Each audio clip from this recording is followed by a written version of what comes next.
Chase and Kyle, there is a crazy statistic. This is what in TV they call a tease. A crazy statistic floating around out there about one of the 32 starting quarterbacks in the NFL, and it pertains to a year in which this quarterback was also playing. Not going to say any more, but Kyle, what I love about this when it comes to Whiteboard Wednesday is the range of answers we get in that third question of Whiteboard Wednesday. First time for Chase Evans doing Whiteboard Wednesday in person, and it's a good one on the third question today. Mm-hmm. It really is. It is the often imitated, often plagiarized, never duplicated Whiteboard Wednesday segment. And there is a little bit of a curveball with the third question, and I'm not even going to mention it right now because you got to stay in. It'll be in 2 segments from now. Yep. But one of the people in the table in there in L.A. really pleasantly surprised me. You have to see what happens. Okay, good. Something to look forward to on Whiteboard Wednesday. Somebody who always pleasantly surprises the program, if you will, on GMFB. Ian Rappaport, good morning to you. Rap Sheet, our NFL Network insider, with us this morning. Ian, some NFC East squads. I like that there are more to talk about as it pertains to headlines, how good they're going to be, playoff potential. But let's start with the star on the helmet and Micah Parsons. What's the latest? Let's start with Micah Parsons, because really, Jamie, that has been one of the big storylines of not just the last couple weeks, but the last couple months. One of the best defensive players in the NFL, maybe the best defensive player in the NFL, certainly someone deserving of a contract, would make him the highest paid non-quarterback in NFL history.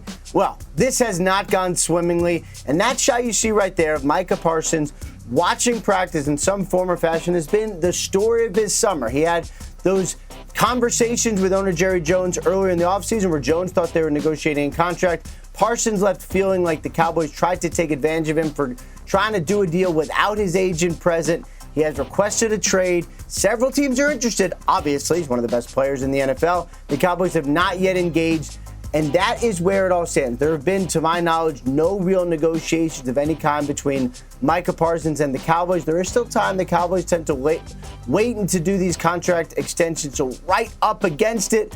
But the clock is ticking for Micah Parsons and the Cowboys. For Terry McLaurin and for the Washington Commanders, I would say somewhat similar situation. He is a very good offensive player, deserving of a new contract. But his situation alters with Parsons because he is off the PUP list. He is now ramping up to practice. He, of course, we know has requested a trade, has tried somehow, some way to do everything he can to get the money, but he is getting ready to play football. It's about a 10 or so day ramp up for McLaurin. That puts him on track to start the season. What we don't know is, will they get a contract done in time to make him one of the higher paid receivers in the NFL like he wants and get him ready for the season? Time will tell, but this is another one that has been an ongoing soap opera all through training camp. Not as big a soap opera for the Philadelphia Eagles has been the status of A.J. Brown. He has been dealing with a hamstring injury for the better part of the last, let's say 2 weeks ago, waiting, watching. Will he return to practice? Optimism is now here. You see A.J. Brown right there.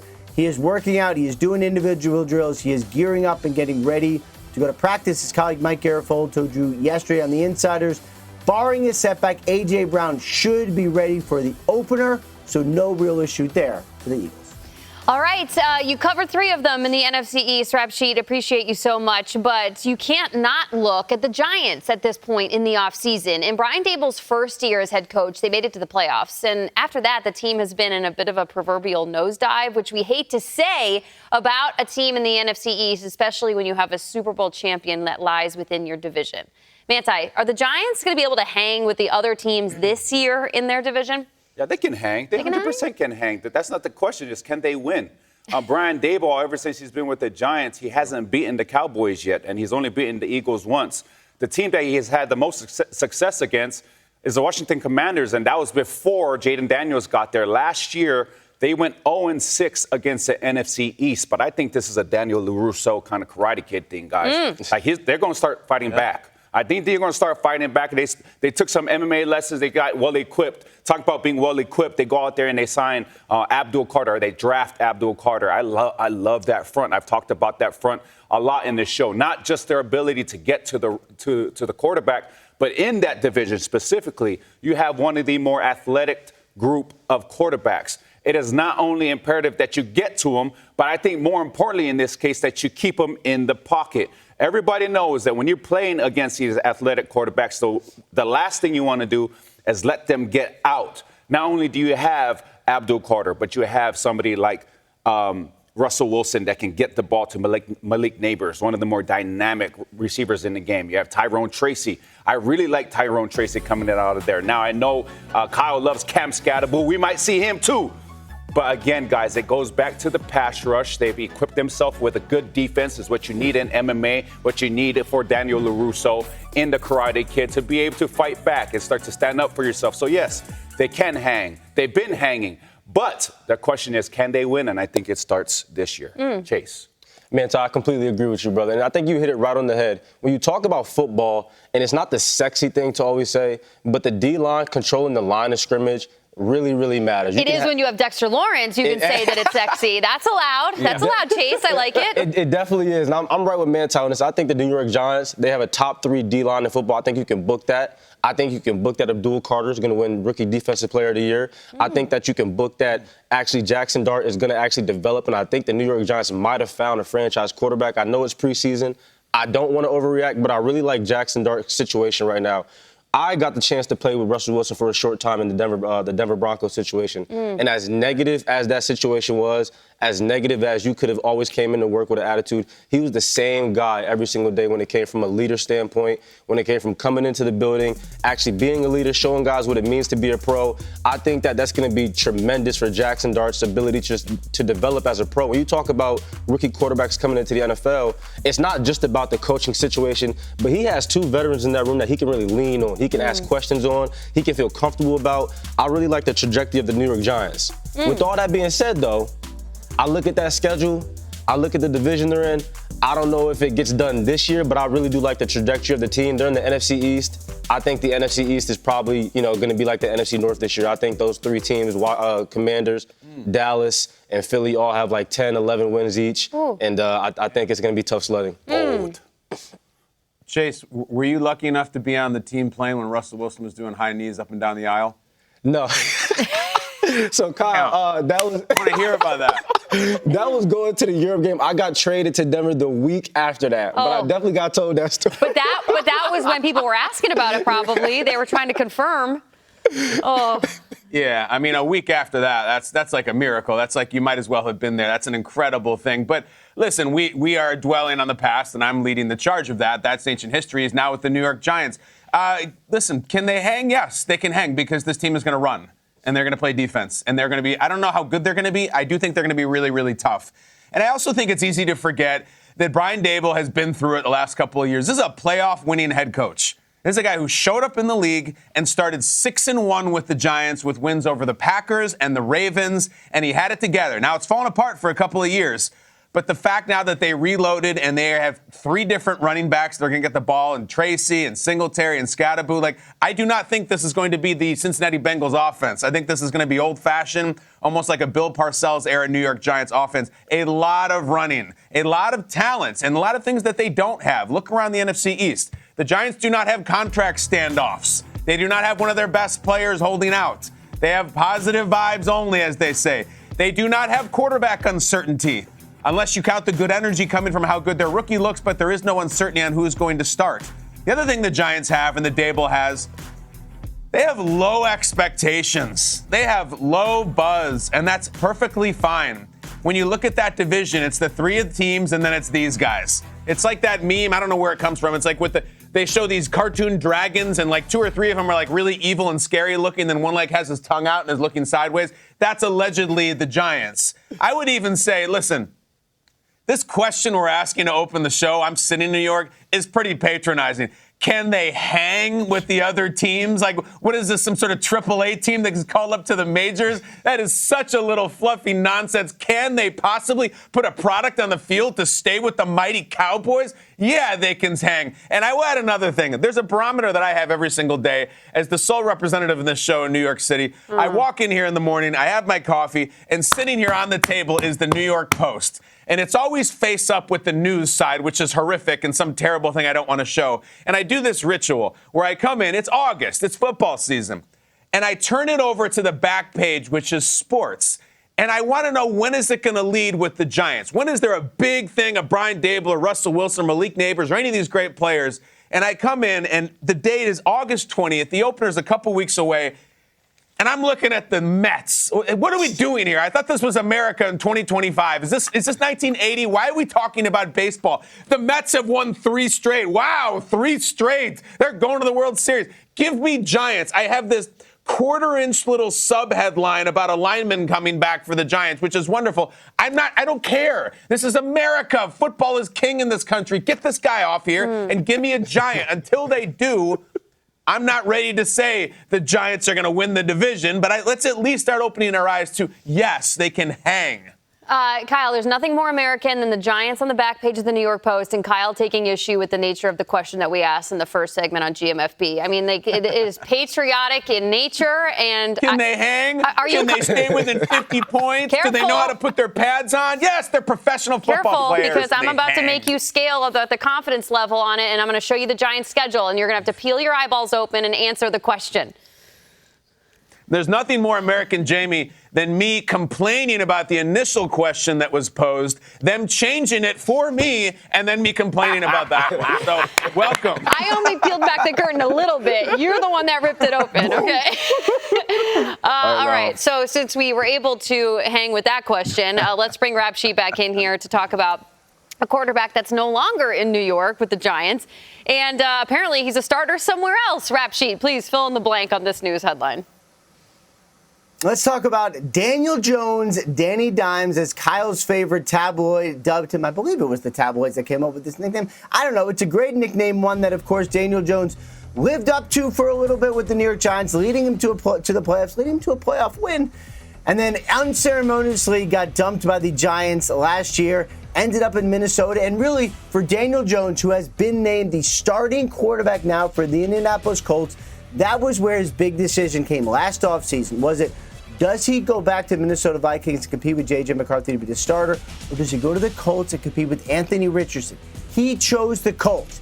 He wanted to compete with Anthony Richardson, believing he would have the best chance to go into camp for an open competition and win the starting quarterback job. And that is exactly what has happened. Shane Steichen, the head coach, telling reporters yesterday, this is not for game one. Remember, that's what the Cleveland Browns are. That's how the Cleveland Browns are kind of approaching it. Flacco's the starter for game one. This is for the season for Daniel Jones.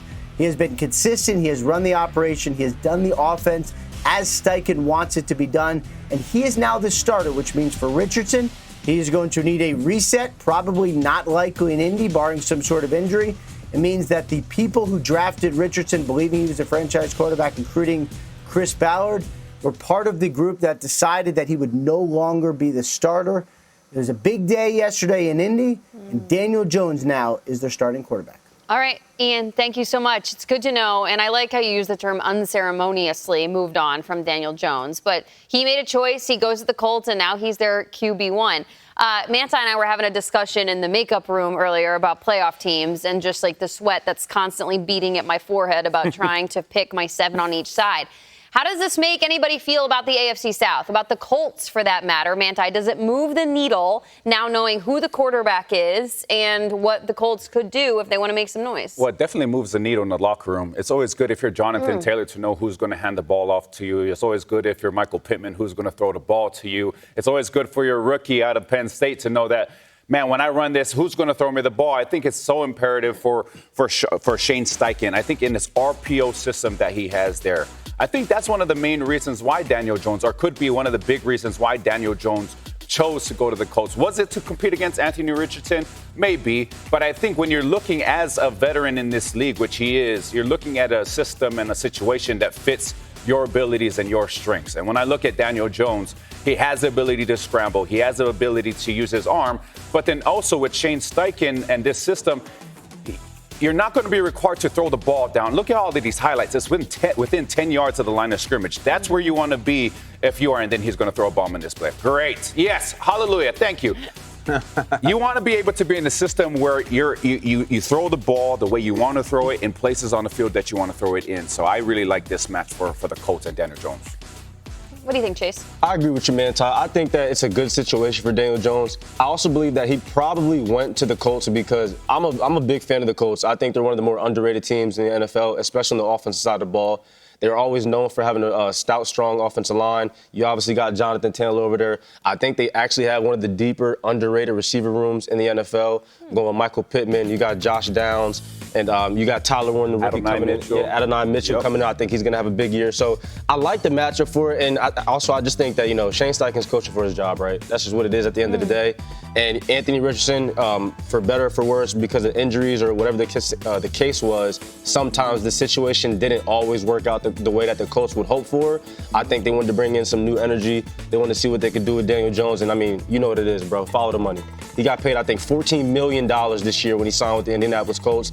As soon as I saw that, that told me everything that I needed to know that, hey, they were bringing him in. And I'm not going to say it was his job to lose, but he definitely had a strong shot at winning that job. So I see it. This is a negative story. I don't think there's a lot of winners here. The way, I mean, are you kidding me? Like the Anthony Richardson part of this, the Daniel Jones part of this. Anthony Richardson's still 23 years old, now just riding the bench after they drafted him in the top 5. Like, what did they expect with Anthony Richardson? They knew this was going to be long-term. They knew he was going to be raw. Let's be candid, guys. Like, find me 15 people in the United States who are super excited that Daniel Jones is the starter for the Colts. Come on, let's be honest. I know we celebrate all 32 teams, but there's no one who's like, hell yes, let's go. Now, listen, it's a negative story. I hate the Anthony Richardson part of it. Daniel Jones, sir, go get him. The way you change the story is that you go and win.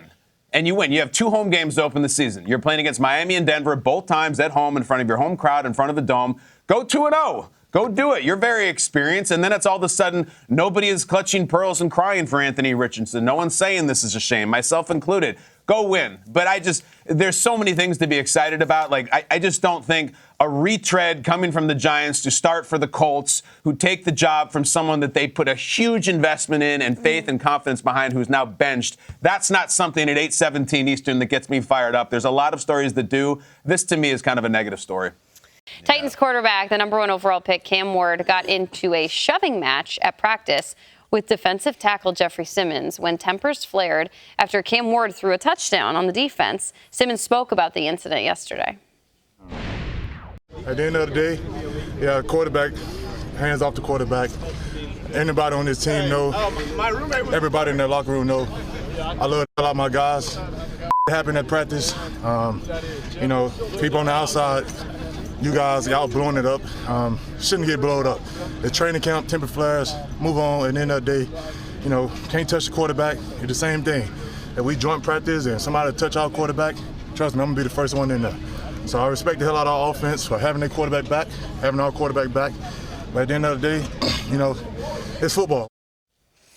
Look out, they got a pulse. One word to describe Cam Ward getting into a scuffle with big Jeffrey Simmons. Friend of the show, Manti, is? Yeah, so Cam Ward threw a touchdown, right, in practice. And then as he's running towards the person who he threw the ball to, he shoves Jeffrey, and then he gives him a hand gesture that they said we couldn't say on TV. So then Jeffrey shoves him. And I think it's minor, okay? My dad has 2 dogs. My dad has an older dog and a younger one, 2 English bulldogs. Now, the younger one likes to just nip at this big dog. And the big dog just sits there and he lays there and he lets him go for 5 to 10 minutes. Once in a while, the older dog snaps at the little dog, and the little dog understands, like, oh, crap, I shouldn't have done that. That is exactly, to me, what happened over there at Tennessee Titans training camp. Is the little dog is over there just nipping, pushes him, maybe gives him a little gesture, and the big dog just snapped back at him. But it was all friendly. To Jeffrey's point, I think it was blown out of proportion. So therefore, my word, minor, Chase. Go ahead, Chase.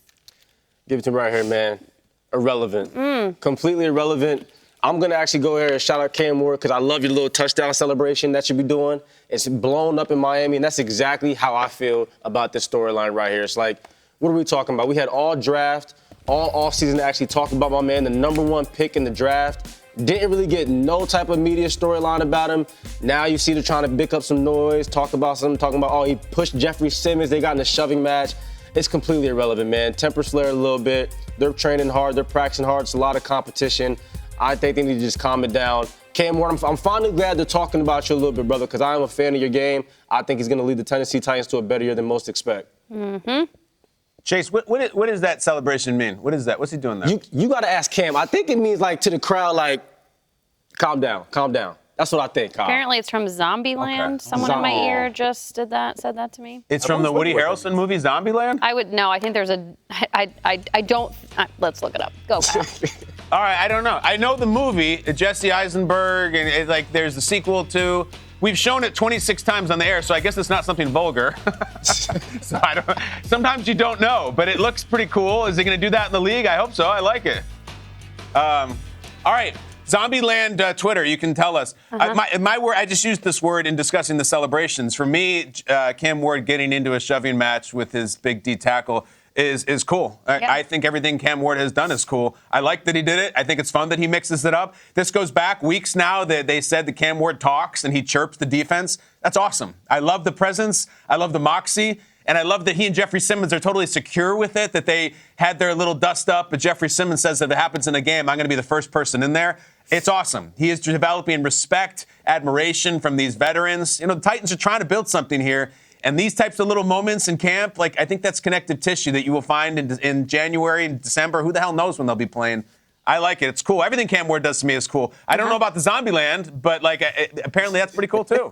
Whiteboard Wednesday, here we go. The last couple off seasons, there have been high hopes in New York for the Jets, but unfortunately, it never paid off with wins on the field or postseason appearances. The team hasn't made the playoffs since 2010, and they're still looking to have a click-in at quarterback. But their wide receiver, Garrett Wilson, says it's time to put their money where their mouth is. Yeah, I feel like we've won the offseason the last 3-4 years. I don't like that. I don't really like that. So for me, it's been staying off the radar, and let's put our head down and go do it when it matters, right? So that we don't got to be having these conversations, and we can talk about the other stuff in the future here, because we're winning games, we're handling our business, and that's the goal. And I feel like, we're on the path. It's just, let's go do it. I don't know. New York teams know how to do that. Stay off the radar. All right, get your whiteboards out and your markers and your erasers, because, Manti, you have to pick a team that you believe has won the 2025 offseason. Best Team of the Offseason award goes to... These guys, the Denver Broncos, okay? I try to draw this Bronco. If you think it's a werewolf from a movie, it's a Bronco. I put the word right there. Now, I think that the Broncos... No, you want me to hold it up? I just watched that happen. That's authentically amazing. Bronco, you guys like do you that? have a stencil? No, bro, I just put the best thing up logo in on the history Google of the right here, and I put this Bronco on there. Thanks, guys. No, that's... I think I won this segment. Yeah. That's for sure. Broncos. It's over. Okay, talk about the offseason. Sean Payton has a type. He loves a franchise quarterback. He got that in Bo Nix. He loves a big possession receiver. He's got that in Cortland Sutton. This offseason, he wanted his big athletic tight end. He went out and got it with Evan Ingram. Now, he's always loved the thunder and lightning approach when it comes to his backfield. He had it when I was there, Mark Ingram and Alvin Kamara. He drafts. He not only do they sign J.K. Dobbins, but they also draft R.J. Harvey out of the University of Central Florida. So now he has that. Now you add that whole dynamic, guys, to what they have on defense. They signed Dre Greenlaw. They signed Talanoa Hufanga to a top 5 defense. Guys, I don't know if there's any other teams out there, but this is a team, in my opinion, that won the offseason. Congratulations to Sean Payton, and congratulations to me for drawing this hard Broncos head on my whiteboard. Now, here comes Chase Evans with Arial font on his team name. I can't follow up that drawing at all, brother. I'm not going to lie, man. That's great. But here's what I'm going to go with. I'm going to go with the pass. Oh, my God. Right there. I can't follow that up, dog. It's hard to draw Pat the Patriot. We've tried. It's really hard. Brother, that was crazy. Thank you. Yeah. Thank you. I like what the Patriots really did this offseason. You look at what they did on the draft, first and foremost. You got Will Campbell coming up, left tackle to protect Drake May. He's a culture builder. He's a stout guy. I think he's going to be a future Pro Bowler. Travion Henderson, I absolutely love. He's a guy that's going to be explosive. He's agile. He can make a lot of plays happen. You've already been seeing him make those plays happen in the preseason. I think that he's a perfect match for Josh McDaniels' offense, and I really do like him with Ramondre Stevenson. I think that'll be really good for his development so they don't have to beat him up the whole entire season. I really like what they did in free agency. You want to sign Stephon Diggs. I think Stephon Diggs is going to remind the entire NFL who he is. You look at, he hasn't missed a single practice of training camp coming off of that torn ACL. That says about his character. That says about his work ethic. I think he's going to be great for Drake May. They paid a couple big-time defensive players, Milton Williams from Philadelphia. They paid Harold Landry. They paid Carlton Davis. And last but not least, and most importantly, they got Mike Vrabel. And I think Mike Vrabel's going to come over there. He's going to change the culture. They're going to get back to New England football, tough football. We have a saying where I'm from, Mike Vrabel knows how to turn chicken poo into chicken salad. And I think, hey, look, that's what he's been doing when he was at Tennessee. I think that he's going to really, really develop the New England Patriots. I got them finishing second in the AFC East. Where are you from again? Harrisburg, Pennsylvania. Okay. I'm never going to go there and order chicken Central salad. PA. Mike Tomlin told reporters yesterday that a lot of the starters will see the field in Thursday night's preseason game, with the exception of certain players like Aaron Rodgers, DK Metcalf, and TJ Watt. So while many have been clamoring to see Aaron Rodgers lead the offense, you're going to have to wait until their Week 1 regular season game against the New York Jets. Now, speaking of symbol, Kyle, you often say that there are a few things in the NFL you inherently trust, and the logo, the symbol of the Pittsburgh Steelers is one of those. So when you look at the trust and the faith that you put in Tomlin and his decision-making thus far in the offseason, where are you going? Where are you right now with the Steelers and the rest of the AFC? I mean, I trust it implicitly. I look at the logo, I look at the coach, and I guess you could look at the quarterback, but you don't really have to. Rodgers is there. I believe that if they would not have brought Aaron Rodgers in, if they would have just rolled with Mason Rudolph, I still would have the Pittsburgh Steelers in the playoffs. It's one of the givens, guys. When you pick your playoff teams, and I'm not talking to you, I'm talking to everybody in the industry who makes playoff picks. The Steelers are the free space in the middle of the bingo card. Just, you get it. You get it for free. Just pick the Steelers. They'll be there. They probably won't do anything after that, but they will be there. So, yes, I look at them, but in the case of Rodgers, you know, you talked about what I trust implicitly, Jamie. I trust the Steelers logo. What I do not trust ever is Week 1. I said it many times. I'll say it again this year. Week 1 is a liar. It is not a good indicator of how team seasons are going to go. And I'll tell you this, I don't expect much from Rodgers Week 1 either. You might know he's going back to MetLife. He's playing against the Jets. And I say that because Aaron Rodgers is not a great Week 1 player. Aaron Rodgers has not had a great Week 1 in 5 years. Look it up. Even back with the Packers, 21, got blown out by the Jameis Winston Saints. 22, got beat handily by the Kirk Cousins Minnesota Vikings. 23, he gets injured on the first series. 24, last year, he loses San Francisco on the road. Rodgers does not come out like gangbusters Week 1. Even during, Packers seasons, in the vicinity of his MVP seasons, he doesn't play great Week 1. That's fine. He comes back and makes it right. But I'm not expecting shock and awe Week 1 from the Pittsburgh Steelers. They may win, but the idea that it's going to be Rodgers for 4 touchdowns and DK this and this, I don't. I just think it's going to be a little bit of a slow start. And based on what I saw in training camp, albeit 2 weeks ago, I think they have a lot of work to do. They'll get there. They're the Steelers. They always do. But I do not expect a fast start from Rodgers and the Steelers. I'm with you right there on Kyle. Those are actually some really good gems that you found out with the last 5 seasons with Aaron Rodgers kind of doing a slow start. I'm not really too sold on the Pittsburgh Steelers. I do agree they'll find a way to get into the playoffs just how they always have done. But we've talked about them multiple times on this show. And the reason they brought Aaron Rodgers in there in the first place is not to get to the playoffs, but actually to get past that point. Can you actually win a playoff game? Can you get to the divisional round, the conference round? I'm not too sold on it. I was really sold on the Pittsburgh Steelers up until the point that they actually traded GP away. I felt like once they brought Aaron Rodgers in and they had DK Metcalf, I felt like DK and GP, George Pickens that is, lined up across from each other would really kind of get them over the hump. Now that they traded him away and didn't sign a veteran, I thought they would try to get Keenan Allen possibly. He goes to the Chargers. I just don't know how much they got with him going into the AFC. I think the AFC is really deep this year. And it's going to be tough sledding, I actually believe, to make it out that division and get into the playoffs. I want to elaborate a little bit what KB said about that free space on the bingo card that is the Steelers when it comes to the playoffs. I look at the AFC North. Before I even look at the AFC, I trust them in the AFC North. You can't trust them. You've been able to trust them all of these years because they made it to the playoffs. I look at the Ravens and that defense. If I'm being honest about the Steelers' defense, I think when I compare the two defenses, they're a lot more disruptive or have the potential to be more disruptive than that of the Ravens. They have a pass rush, and now they have 2 veteran corners in Jalen Ramsey and Darius Slay that have the potential and ability to get their hands on the ball. Not to mention you have a very athletic linebacker in Patrick Queen. Now, when you look at the Bengals have the offense, obviously. However, if we learned anything from the preseason is they can't stop a run to save their lives. And what is Aaron Rodgers going to do? They're going to run the ball. They're going to keep running it, and they're going to play action pass. Now, when it comes to the Browns, those games are always good. But the question is, can you trust them against the AFC? That, I think we all can agree that it's hard to trust them against the AFC because the AFC is when you play them in the playoffs. Now, KB said that Aaron Rodgers doesn't play well in week 1 of the season. Well, the Steelers don't play well week 1 of the playoffs. So that's what's hard for me when I'm looking at the Steelers is they're going to get there. They're the free space on the bingo card, but it's what they do when they get there that has me in a position, Jamie, where like, man, I love you guys. I love everything that you stand for, not only Mike Tomlin, but that franchise. But it's hard for me to put the trust in you when it comes to the entire AFC, and that's what you learn in the playoff. Whiteboard Wednesday, here we go. The last couple off seasons, there have been high hopes in New York for the Jets, but unfortunately, it never paid off with wins on the field or postseason appearances. The team hasn't made the playoffs since 2010, and they're still looking to have a click-in at quarterback. But their wide receiver, Garrett Wilson, says it's time to put their money where their mouth is. Yeah, I feel like we've won the offseason the last 3-4 years. I don't like that.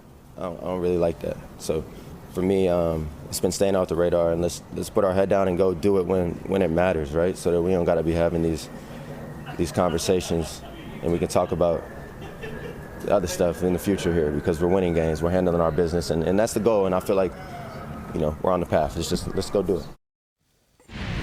I don't know. New York teams know how to do that. Stay off the radar. All right, get your whiteboards out and your markers and your erasers because, Manti, you have to pick a team that you believe has won the 2025 offseason. Best Team of the Offseason award goes to... These guys, the Denver Broncos, okay? I try to draw this Bronco. If you think it's a werewolf from a movie, it's a Bronco. I put the word right there. Now, I think that the Broncos... No, you want me to hold it up? I just watched that happen. That's authentically amazing. Bronco, you guys like you have that? like a stencil? No, bro, I just put the thing up on Google right here, and I put this Bronco on there. Thanks, guys. No, that's... I think I won this segment. Yeah. That's for sure. Broncos. It's over. Okay, talk about the offseason. Sean Payton has a type. He loves a franchise quarterback. He got that in Bo Nix. He loves a big possession receiver. He's got that in Cortland Sutton. This offseason, he wanted his big athletic tight end. He went out and got it with Evan Ingram. Now, he's always loved the thunder and lightning approach when it comes to his backfield. He had it when I was there, Mark Ingram and Alvin Kamara. He drafts. He not only do they sign J.K. Dobbins, but they also draft R.J. Harvey out of the University of Central Florida. So now he has that. Now, you add that whole dynamic, guys, to what they have on defense. They signed Dre Greenlaw. They signed Talanoa Hufanga to a top 5 defense. Guys, I don't know if there's any other teams out there, but this is a team, in my opinion, that won the offseason. Congratulations to Sean Payton, and congratulations to me for drawing this hard Broncos head on my whiteboard. Now, here comes Chase Evans with Arial font on his team name. I was about to say, I can't follow up that drawing at all, brother. I'm not going to lie, man. That's great. But here's what I'm going to go with. I'm going to go with the pass. Oh, my God. Right there. I can't follow that up, dog. It's hard to draw Pat the Patriot. We've tried. It's really hard. Brother, that was crazy. Thank you. Yeah. Thank you. I like what the Patriots really did this offseason. You look at what they did on the draft, first and foremost. You got Will Campbell coming up, left tackle to protect Drake May. He's a culture builder. He's a stout guy. I think he's going to be a future Pro Bowler. Travion Henderson, I absolutely love. He's a guy that's going to be explosive. He's agile. He can make a lot of plays happen. You've already been seeing him make those plays happen in the preseason. I think that he's a perfect match for Josh McDaniels' offense, and I really do like him with Ramondre Stevenson. I think that'll be really good for his development so they don't have to beat him up the whole entire season. I really like what they did in free agency. You want to sign Stephon Diggs. I think Stephon Diggs is going to remind the entire NFL who he is. You look at, he hasn't missed a single practice of training camp coming off of that torn ACL. That says about his character. That says about his work ethic. I think he's going to be great for Drake May. They paid a couple big-time defensive players, Milton Williams from Philadelphia. They paid Harold Landry. They paid Carlton Davis. And last but not least, and most importantly, they got Mike Vrabel. And I think Mike Vrabel's going to come over there. He's going to change the culture. They're going to get back to New England football, tough football. We have a saying where I'm from, Mike Vrabel knows how to turn chicken poo into chicken salad. And I think, look, that's what he's been doing when he was at Tennessee. I think that he's going to really develop the New England Patriots. I got them finishing second in the AFC East. Where are you from again? Harrisburg, Pennsylvania. Okay. I'm never going to go there and order chicken Central salad. PA. That's always like the bad boy version of if life gives you lemons, make them lemonade is the whole chicken salad thing. But I like it. I like Stephon Diggs this year, too. I think he's going to have 90 catches. I just believe in him. I think he's so good and such a pro on the field. Listen, the winner of the offseason, I was going to put the 2025 Indianapolis Colts for being able to bring in Daniel Jones, but we talked enough about that last segment. This is easy. It's the Chicago Bears. It's like they're kind of in a dynasty, aren't they? Listen, Chase is right. You bring in the head coach, that's a way to win the offseason. But when the Bears bring in a head coach that no one thought they were going to be able to bring in, I was shocked on this show when they actually hired Ben Johnson. And then you got the big names. You bring in Joe Thuney to help the offensive line. You draft another weapon in the draft. They're even actually winning in the preseason. They just won a game 38-0. Like they tied the first game. Everything is coming up wins.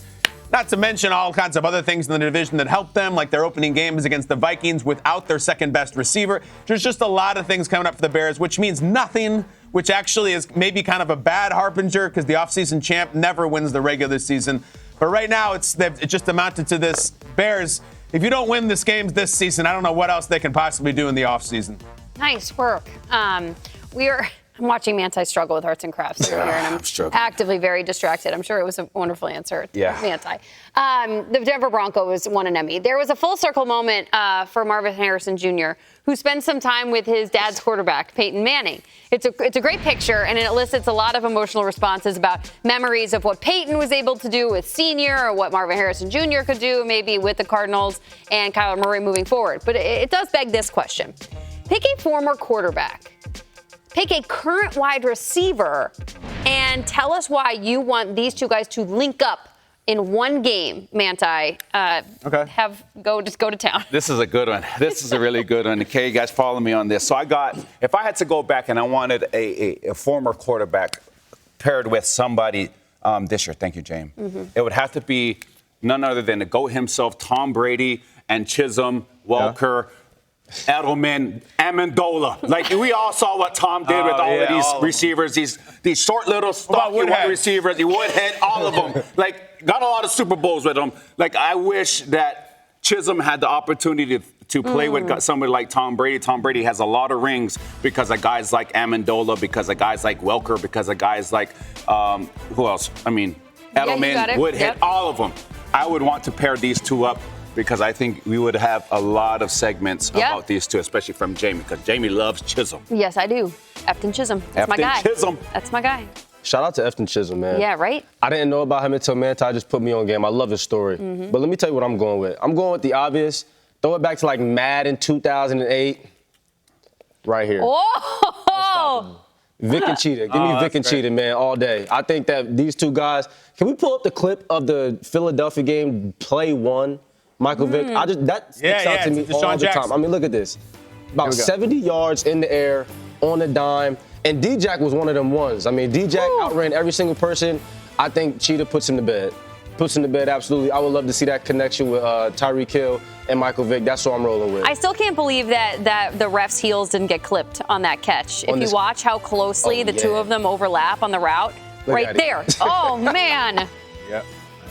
Yeah, give me Vic. That play could have its own documentary. The backstory is, so he beats D. Hall off the line, but then it's right there. LaRon Landry, dirty 30. They had been talking on the field before the game, screaming at each other. This was a heated game, and snap number one, Vic throws it 65, 70 yards in the air, and Deshaun's just gone. That's one of the coolest plays in primetime ever I've seen. I mean, it's just so good. Mike Vick, Eagles. All right, listen, you asked me to pick some fun personalities. You know who I want to see?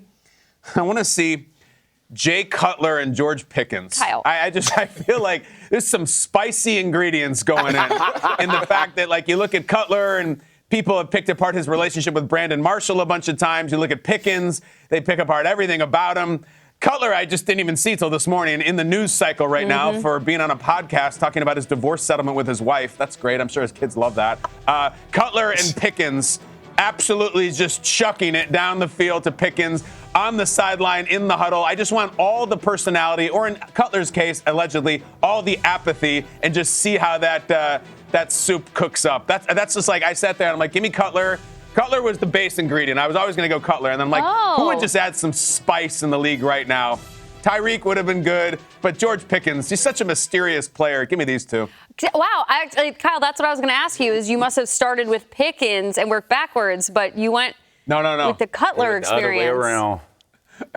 Yes. In anything with Cutler's fun to look at, good, bad, or otherwise. Yeah. And given Pickens, who knows? In Jay Cutler's defense, I think he was responding to other things said about his divorce settlement. That's neither here nor there. It's a strange you can thing. Be silent if you want. Yeah. You don't have to always go on some podcast and talk about your business, guys. It's still there's something to be said about not saying anything. But what am I going to do? I wouldn't know. All right, last up. Saved by the Bell premiered on this day in 1989. That is wild. Kyle, what network was this on even in 1989? I wouldn't know.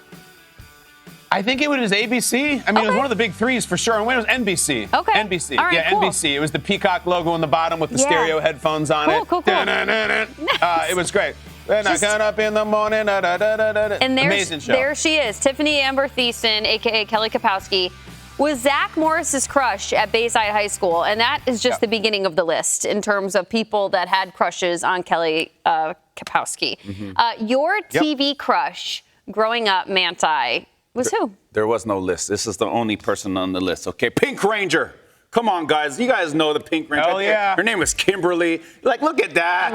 Like, 1993, it came out. I was 2 years old. I don't know if my parents had it on at 2 years old, but everybody loved Kimberly. Everybody loved the Pink Ranger. Everybody loved the pterodactyl that she would call. Like, I wish I was a pterodactyl. They call me Kimberly. Call me Pink Ranger. So I got Chase. I got the Pink Ranger. Well, how old were you in 1993? When were you born? Brother, I was born in 1996. 1996? Lord have mercy. Jeez. Oh, I feel old now.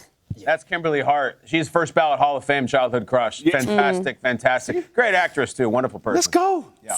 We got Chase. Go ahead, Listen, Chase. guys. What do you got, Chase? I don't even know her TV character name on this one. I never even watched the show. Oh, Rachel But Green. Miss Aging Like Fine Wine. Miss Jennifer Aniston on Friends.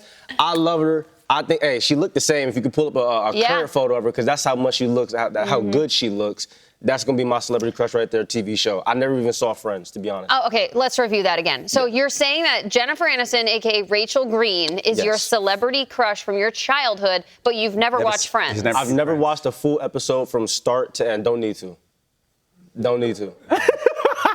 That's interesting that's where you, of all things. So it's a person from a show you've never seen. I mean, do you know what the Rachel is? Like, are you into her hair? Like, tell me the whole, this is fascinating. It's the third one that you saw here. That's kind of like the most famous. If you go through the. That's the bob cut. Yeah. Bob is like up on the It's more of shoulders. a lob. It's more of a long bob. Okay, we get it. Yeah. Okay. The Rachel. With the highlights. Yeah, right. With the highlights, yeah. Well, listen, we used to sit around and debate Monica or Rachel for years. Mm-hmm. There we go. That's iconic right there. Yeah. There's your Tom Brady of TV. Seriously. Somebody has to bring it back to football. All right, listen, if you want my childhood crushes, TV or otherwise, we don't have enough time. I will go answer your crush on Rachel Green, Chase, by saying T-Boz from TLC was a huge one for me. Love T-Boz. I like Miss Tessmacher in Superman. I like Nicole Eggert from Charles in Charge. I like Ming's daughter from Flash Gordon. But for me, this one's pretty simple. Imagine not only did you get to meet your childhood television crush, but you got to tell her on television to her face of her status as your childhood crush, and just roll the clip. Pat, I'm thrilled to meet you, but Vanna, let's just put the cards on the table. I say this respectfully. You're a TV legend. My wife is here. You were my boyhood crush. I love you. For many years of my life, you were the puzzle I wanted to solve, and I am so thrilled to be here. Wow. Do you have any advice for me today, Vanna? Because I believe you control the board. I love you, Pat. To me, this is a Vanna show. Well, thank you for those kind words. 5 vowels. Okay.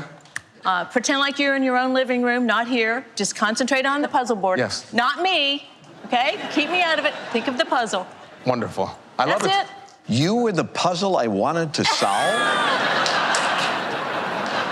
This is your line, Kyle? It just came out. I didn't know that moment was going to happen. It just came out. Did I hit bankrupt on that, Pat? Well, we have another celebrity available. Thanks, everybody. Let's go. Elegance and grace personified. The iconic Vanna White could not have been cooler. This picture was taken after that moment, by the way. Could not have been more gracious, more professional. I have loved Vanna for my entire life. going back 4 decades now. And when I went on the set of Wheel of Fortune, she inspired me to be even more hospitable and warm to guests that we have on our show because she was that nice. I regret nothing. As I said, my wife was in the crowd. Love you, Vanna, and love you, Pat. Wherever you are, Pat, love you. But that was it's a moment I own it completely. It's all true. Now I'm comfortable with it, but it was quite jarring when Kyle returned from that event and is so kind to the guests. And I'm like, why? What are you doing? And it's like, oh, because the Vanna White effect. You know, she was so kind to Kyle, so now he's adopted it. Okay, I get to go because it's the third question on Whiteboard Wednesday. There was a span in 1995 when Devin Sawa was the quarterback throwing toilet paper rolls in Little Giants, and I had a dream for a very long time that my first boyfriend, whenever I was going to get that person, was going to throw toilet paper roll footballs with me in the grocery store aisle. And then the fact that he could be Casper on screen for an entire movie, and then a final scene, he became actual Casper. Devin Sawa with the hair, and I think everyone had the hair going. It's Leonardo DiCaprio hair from the mid-90s, but Devin Sawa is mine. Did you ever see Casper, the Friendly Ghost? Never in my Look life. at you. You don't watch Friends. You don't watch Casper. Absolutely. Come on now. All right, that was I'm in on Casper, Jamie. I'm in on Devin Sawa, too. Dreamy as all get out. Completely feel you. Thank you so much. Wheel of Fortune, though. Wheel of Fortune. KB, you was blushing a little bit. KB, you was blushing a little bit. Hey, now. Red, bro. Let's go. I would like to solve.